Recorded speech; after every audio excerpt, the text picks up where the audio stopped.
Assalamualaikum warahmatullahi wabarakatuh. Perkenalkan, saya Anissa Dewinar Bayiti, NIM 12304021050086 dari kelompok 10.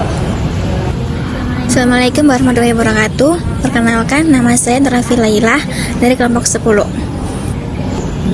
Assalamualaikum warahmatullahi wabarakatuh. Perkenalkan, nama saya Erin Badriana Alfi dari kelompok 10.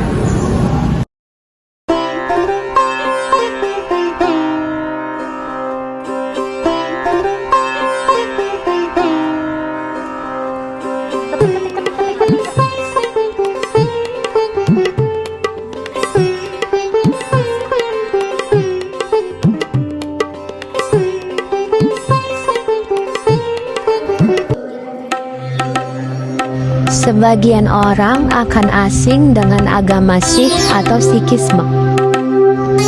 Agama ini merupakan salah satu agama minoritas di Indonesia. Identitas agama Sikh sangat dikenali.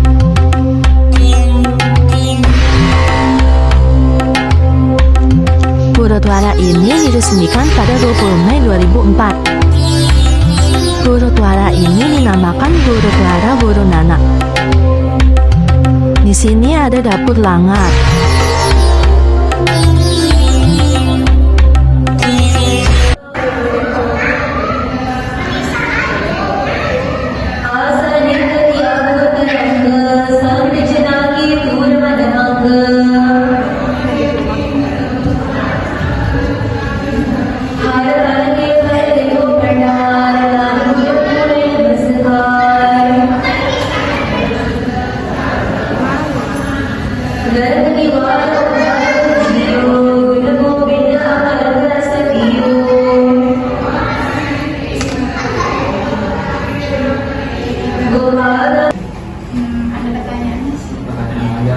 Langsung kita.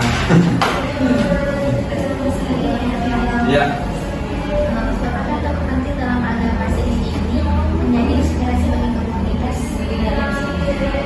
Tokoh-tokoh penting dalam agama Sikh ada beberapa. Pertama pelari dulu namanya Guru Nanak Singh. Ya, pelari yang memenangkan medali di Asian Games dan kejuaraan internasional lainnya. Yaitu pelari atletik.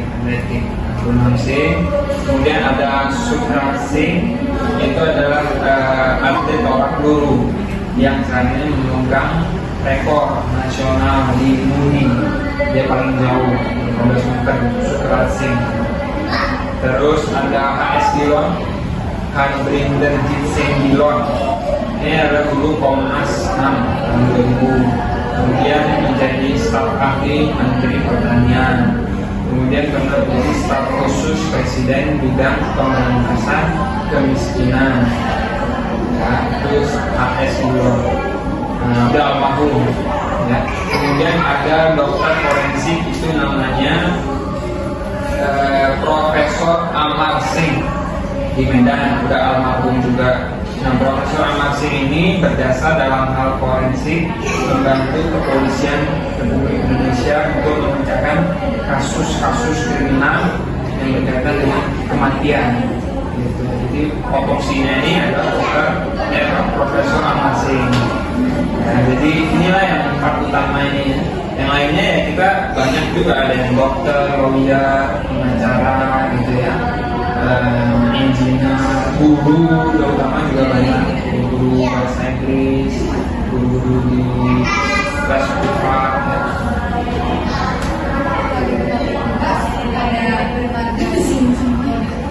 Itu wajib. Jadi kalau dalam agama Sikh yang laki-laki belakangnya harus ada Singh, yang wanita belakangnya kaum.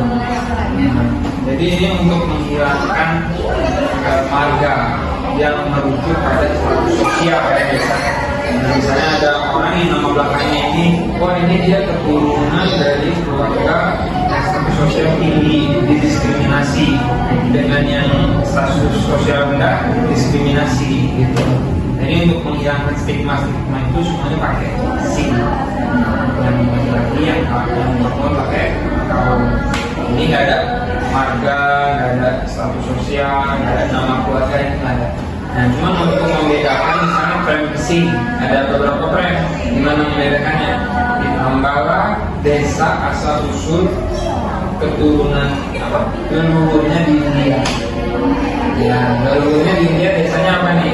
Tambahin. Jadi kan itu nggak menunjuk pada status sosial, ya kan? Cuma desanya di India apa? Jadi itu untuk membedakan kalau prem yang satu dengan prem yang lain. Ya.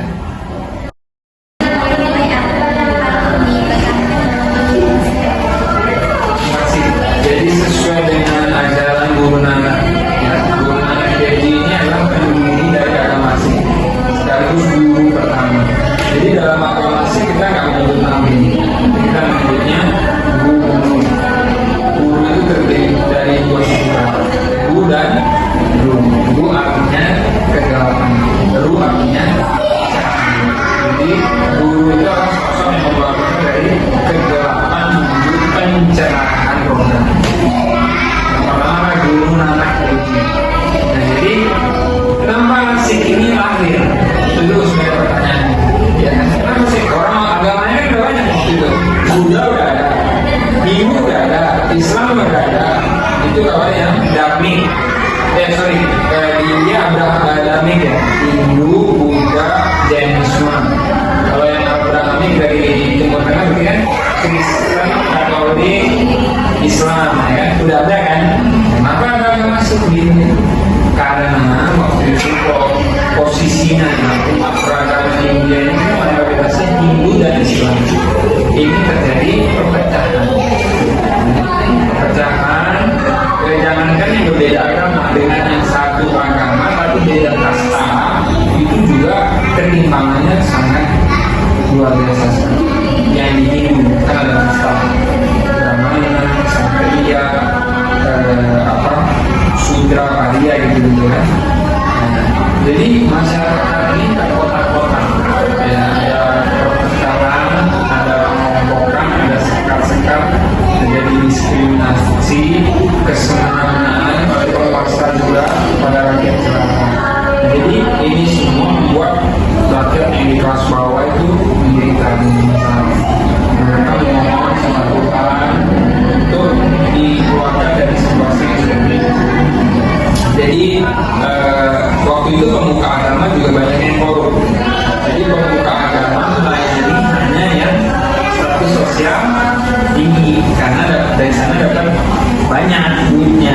Yang orang yang dari kasta bawah, orang yang status sosial rendah, yang pekerjaannya tukang air, tukang kebun, tukang potong rumput, nggak bisa ngasih apa-apa. Jadi mereka nggak pedulikan. Nah, akhirnya disebutkan bahwa Tuhan mengutus Guru Nanak Dev Ji ke dunia untuk mengembalikan tatanan keagamaan yang ada. Jadi sebenarnya Sikh ini bukan misionaris. Ya, ketika Guru Nanak Dev Ji kemana-mana pergi itu menyebarkan ajaran, itu nggak bilang, ayo kalian masuk Sikh aja, tinggalin Hindu, tinggalin Islam, enggak. Tapi juga jadi pahami esensi ajaran agama secara sungguh-sungguh, ya kan? Karena inti dari semua ajaran agama itu pasti ngomonginnya tentang ketuhanan, kemanusiaan, cinta kasih, kesetaraan, persaudaraan, keberlangsungan ajaran inti semua. Jadi itu yang disampaikan oleh Guru Nanak. Nah, yang paling penekanannya adalah pertama ketuhanan dan yang kedua kesetaraan. Maka itulah ada lengger. Kenapa ini ada lengger? Semua orang duduk di bawah satu level di lantai bersama-sama mengonsumsi makanan yang sederhana. Ini untuk menghilangkan paradigma stigma mengenai status sosial tinggi dan rendah. Dimana biasanya yang tinggi kasta statusnya duduk di atas, yang rendah kasta statusnya duduk di bawah. Tapi kalau Guru Nanak Dev Ji kita semua duduk di bawah. Jadi hilanglah kan di pemikiran stigma paradigma saya kastanya statusnya tinggi, saya harus dihormati, saya harus berdiri silakan. Otomatis ini karena dia membawa bersamping-sampingan ya, dan makanannya itu vegetarian sederhana. Ya, untuk menekankan apa kesederhanaan. Jadi kalau mau makan enak kan nggak bisa ke restoran, ya kan? Langgar ini kan mengajarkan kesederhanaan. Jadi yang dimasak ini ya tempe, ya kalau di Indonesia ya ada dari kacang hijau itu namanya sundal, ada 1/3 lagi udah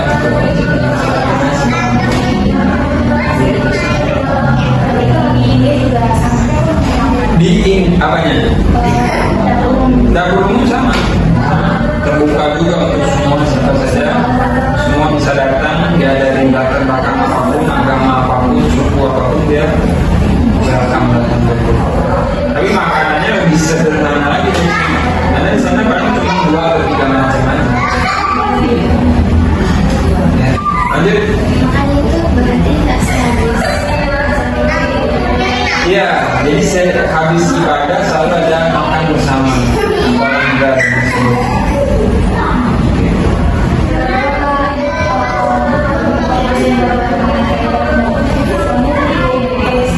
Oh iya. Itu kalau mau ditutup aja boleh? Apa Mbak? Takut berisik. Jadi konsepnya langgar ini nggak boleh daging karena terbuka untuk semua. Kalau dimasak daging, misalnya daging sapi, makanya itu nggak bisa makan.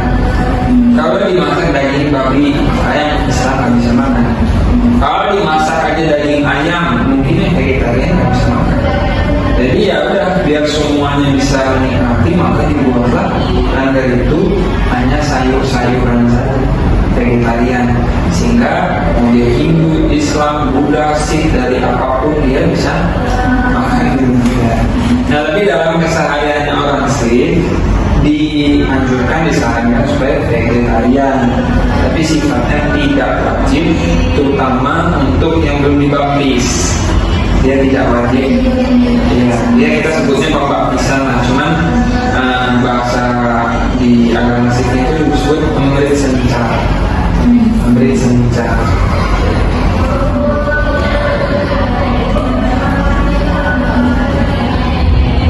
Perayaan atau ritual khusus yang biasanya dilakukan di sini? Kalau ibadahnya secara mingguan kita rutin, hari Minggu sama Rabu selalu ada. Cuman Rabu biasanya kalau ini kan kebetulan ada memperingati pengorbanan guru ke-9. Jadi beberapa Rabu ini selalu acaranya lebih cepat. Biasanya jam 6 aja. Nah, kalau acara besarnya di agama Sikh itu pertama ada perayaan kelahiran Guru Nanak Dev Ji. Itu baru kemarin November juga. Perayaan hari kelahiran Guru Nanak Dev Ji yang pertama sama Guru Gobind Singh yang 10. Ya. Kemudian ada Beli Chor, ini bersama dengan Dipawali. Dan bulan Oktober itu sama. Dan yang keempat adalah Baisakhi, bulan April. Itu adalah hari-harinya Khalsa. Khalsa ini adalah yang didirikan oleh guru ke-10, di mana ambil sencar tadi itu dimulai di hari Baisakhi ini, hari pembaptisan. Jadi kita wajib menggunakan 5 simbol, kemudian harus memelihara rambut supaya nggak boleh potong, namanya ada kor, ada sim. Nah, itu semua dimulai dari zaman guru ke-10 pada hari Baisakhi itu. Jadi umumnya ada 4 ini yang dirayakan secara besar. Sama tahun barunya kita itu adalah bulan Maret, tanggal 14. Tahun baru kalendernya ya.